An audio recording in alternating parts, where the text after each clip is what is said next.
तो आपके YouTube channel first row में आपका स्वागत है। आज हम पढ़ने जा रहे हैं एनसीईआरटी की बुक से। पाठ का नाम है कांजीरंगा राष्ट्रीय उद्यान की यात्रा।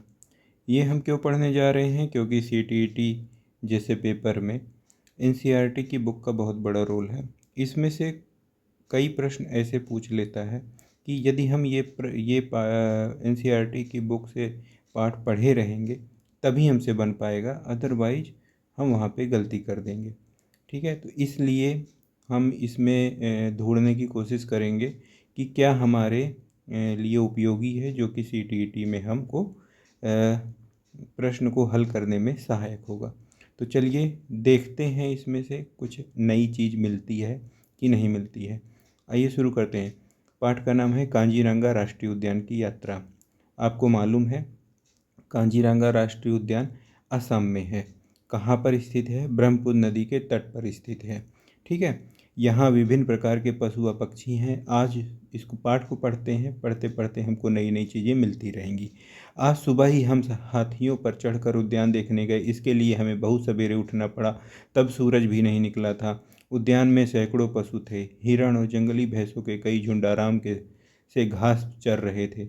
उनमें कुछ एक सींग वाले गैंडे भी थे। इसी पशु के कारण कांजीरंगा पूरे संसार में प्रसिद्ध हो गया है। हिरणों और भैंसों ने हमें संदेह की दृष्टि से देखा और अलग हट गए, पर गैंडे वही जमे रहे। हमने एक सींग वाला गैंडा पहली बार देखा।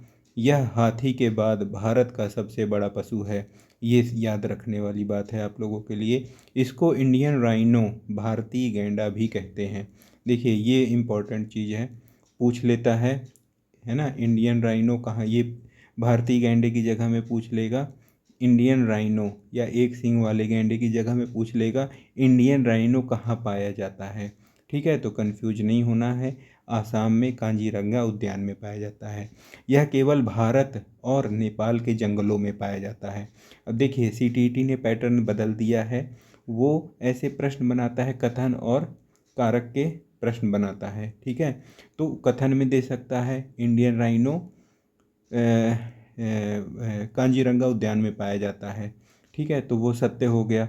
फिर बोल देगा कि यह नेपाल के जंगलों में भी पाया जाता है, तो वो भी सत्य हो गया। यदि हम इसको नहीं पढ़े रहेंगे तो गलत करने के चांस बढ़ जाते हैं। तो दो चीज़ें हमको यहाँ से पता चली। इंडियन राइनो, भारतीय गैंडा भी कहते हैं, यह केवल भारत और नेपाल के जंगलों में पाया जाता है।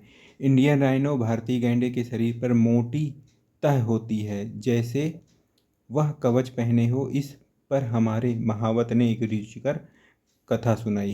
क्या कथा सुनाई? भगवान कृष्ण ने एक बार सोचा कि हाथी के बदले गैंडे को रण क्षेत्र में भेजा जाए।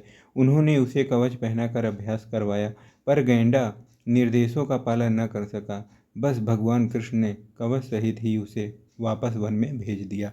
सैकड़ों वर्ष पहले इंडियन राइनो, भारतीय गैंडे पश्चिम में पेशावर से लेकर पूर्व में आसाम तक पाए जाते थे, पर लोगों ने राइनो की सींग पाने के लिए उनका शिकार किया। लोग यह मानते थे कि सींग में औषधि संबंधी गुण है। बाद में वैज्ञानिकों ने सिद्ध किया कि सींग में ऐसा कुछ नहीं है। इंडियन राइनो, भारतीय गैंडों का शिकार इतनी अधिक संख्या में हुआ कि अब उनकी संख्या बहुत कम हो गई है।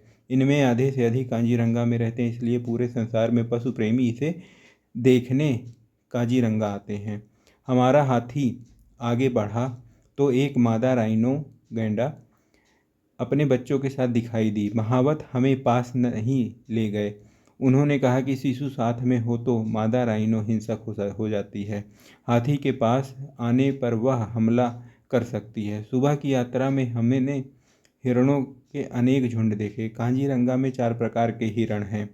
ठीक है, अब यहाँ पे देखिएगा, भौंकने वाले हिरण, बौने सुअर हिरण, दलदली हिरण और सांभर हिरण। हमें वहाँ जंगली सुअर भी दिखाई दिया। अब देखिए, ये आपको याद रखना पड़ेगा थोड़ा सा।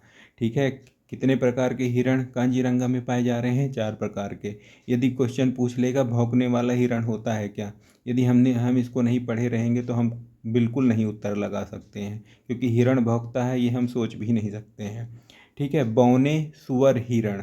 ठीक है, सुअर हिरण है, ये याद रखिएगा। दलदली हिरण, ऐसा कोई हिरण होता है? यदि हमने इसको नहीं पढ़ा होगा तो हमको नहीं पता चलेगा। ठीक है, इसीलिए हम एनसीईआरटी की बुक पढ़ते हैं। दलदली हिरण और सांभर हिरण, ये तो चलिए आपको पता है सांभर हिरण। तो भौंकने वाले हिरण, बौने हिरण, दलदली हिरण और सांभर हिरण।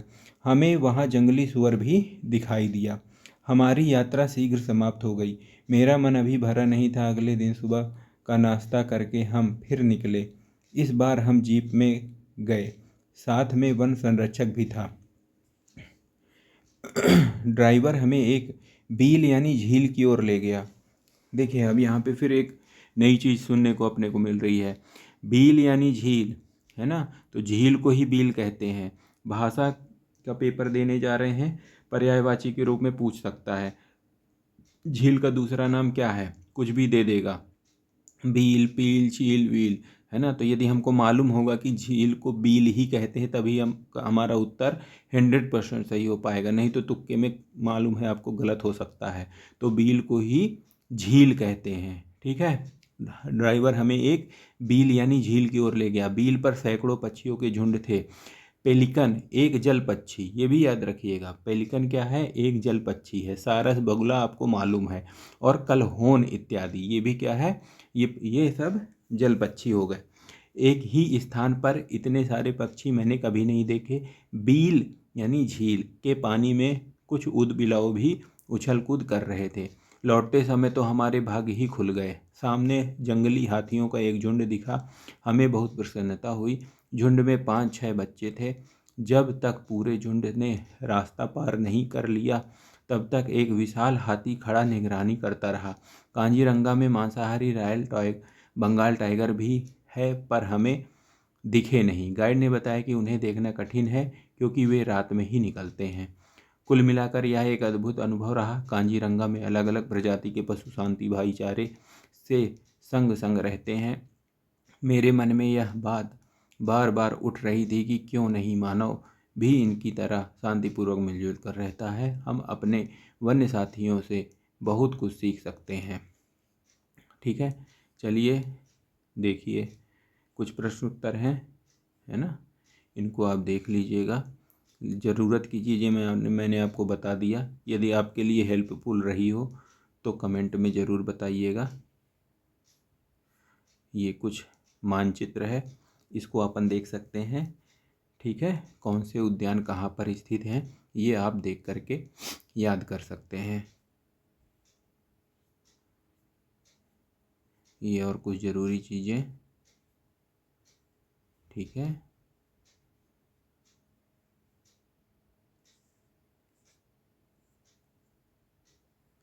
चलिए यहाँ पे देखिए, घूमो देखो, एक और ज़रूरी चीज़ है, इसको चलिए पढ़ लेते हैं जल्दी से। लोकटक झील, मणिपुर। मणिपुर राज्य की लोकटक झील भारत की ऐसी एकमात्र ताज़ा पानी की झील है जो तैरती हुई दिखाई देती है। इस सुंदर झील में घनी जलीय घास के बड़े बड़े हिस्से तैरते रहते हैं, जिन्हें फुमदी कहते हैं। ये याद रखिएगा, सुंदर झील में जलीय घास के बड़े हिस्से तैरते रहते हैं, उसे फुमदी कहते हैं। कौन सी झील में, लोकटक झील में। कहाँ पर स्थित है, मणिपुर राज्य में स्थित है। सोचिए, इन फुमदियों पर मछुआरे अपनी झोपड़ी बनाकर रहते हैं। ये भी कथन और कारक में प्रश्न बन सकता है, उस प्रकार से आपको सोच करके इसको पढ़ना है। ठीक है, फुमदियों पर मछुआरे अपनी झोपड़ी बनाकर रहते हैं। फुमदी का सबसे बड़ा द्वीप 40 वर्ग किलोमीटर क्षेत्रफल का है। इस द्वीप पर भारत तथा विश्व का एकमात्र तैरता हुआ नेशनल पार्क स्थित है, जो केइबुल लामजाओ नाम से जाना जाता है। ये आपको याद रखना पड़ेगा, है ना। भारतीय वैज्ञानिकों के अनुसार फुमदी में एक बहु एंजाइम उत्पादक जीवाणु और पौधों की वृद्धि के लिए उपयोगी रसायन भी मौजूद होते हैं। यहाँ अनेक जलीय पौधे और जानवर बिना संरक्षण के फल फूल रहे हैं। मणिपुर राज्य पशु संघई हिरण भी इस क्षेत्र में घूमता हुआ दिख जाता है। ठीक है, तो संघई हिरण कहाँ पाया जा रहा है, मणिपुर राज्य में। ठीक है, ये आपको याद रखना है। संघई ई है ना, मणिपुर भी ई आ रहा है, इससे आप याद रखिएगा। ठीक है, उसमें असम वाले हिरण में जो कांजीरंगा में पाया जाता है उनसे कन्फ्यूज मत होइएगा। आगे देखिए, एक और ज़रूरी चीज़, हरे भरे पहाड़ों की नगरी कुर्ग, कर्नाटक। कुर्ग या कोडागू एक बहुत सुंदर पर्यटन स्थल है। जो अपनी प्राकृतिक सुंदरता के लिए प्रसिद्ध है। यह कर्नाटक का एक प्रशासनिक जिला है। यहाँ के हरे भरे पहाड़ घने जंगलों, मसालों और चाय कॉफ़ी के बागानों से भरे पड़े हैं। इस प्रकार इसकी सुंदरता अद्भुत है। कुर्ग 3 तालुकों से मिलकर बना हुआ है, मदिकेरी, सोमवारपेट और विराजपेट। कुर्ग अपने शांत वातावरण तथा सुंदरता के लिए पर्यटकों के मनपसंद स्थलों में से एक है। यहाँ का मौसम अधिकतर सौम्य ही रहता है। गर्मी के मौसम में भी यहाँ का तापमान अधिक नहीं रहता है। कुर्ग की मंडल पट्टी पहाड़ी की ऊंचाई से आप आकाश में घूमते बादलों को समीप से देखने का आनंद उठा सकते हैं। कुर्ग कावेरी नदी का उद्गम स्थान भी है। यहाँ के ब्रह्मगिरी तथा पुष्पगिरी अभयारण्य अनेक दुर्लभ पशु पक्षियों के घर हैं, जैसे एशियाई हाथी, चित्तीदार हिरण, सांबर हिरण और भारतीय बाइसन आदि पशु तथा grey hornbill, Nilgiri, flycatcher, पन्ना कबूतर आदि पक्षी। ठीक है, यदि ये वीडियो आपके लिए इम्पोर्टेंट है और आपको अच्छा लगा तो कमेंट ज़रूर करिएगा। धन्यवाद।